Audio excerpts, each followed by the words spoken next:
Alex, tell us more about the bombing here. Well, the Israeli military offensive is continuing. It is intensifying in Gaza. And it is civilians that are continuing really to pay the price. Now, we have had these pictures emerging from the southern area around the city of Khan Yunis. And they are some of the most distressing images that we have seen yet in this war. Most of these pictures, of course, of this feed of images we can't show you because they are simply too graphic. But what we can show you are emergency workers arriving at this house, the site of a missile strike, and then they take out body after body. You can see that they are clearly, you can identify the human form of what they are. They are children, the charred remains of children, and you watch the video feed and it's child after child are pulled out of the rubble of this house. Now, nearby, on the ground is the father of these children. He is a doctor from the nearby Nasser medical complex. His wife, the mother of the 9 children who have been killed. She is also a doctor, a paediatrician at the same complex.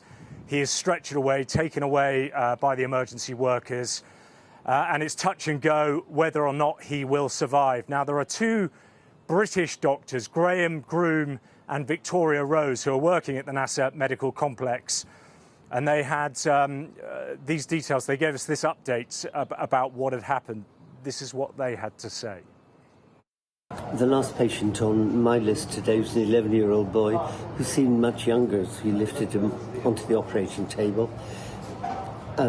His injuries were bad enough, but the background, I think, was worse. In an attack that may have or not have been aimed at his father. His father was very badly injured, but 9 of his brothers and sisters were killed. And his mum is a paediatrician at the hospital, and I was sent a video of them going to the house. They lived opposite a petrol station, so I don't know whether the bomb set off some massive fire, but the video shows all of the children being pulled out of the fire, and they're absolutely charcoal to a crisp. It's horrific. I think it is unimaginable that for that poor woman, both of them are doctors here. The father was a physician here at the Nasser hospital. We've asked about him. He had no political and no military connections. He doesn't seem to be prominent on social media. And yet his poor wife is the only uninjured one who has the prospect of losing her husband, has already lost 8 of her children. 9, yes. I think a particularly sad day, but that is life in Gaza at present. Gaza, isn't it? That's the way it goes in Gaza.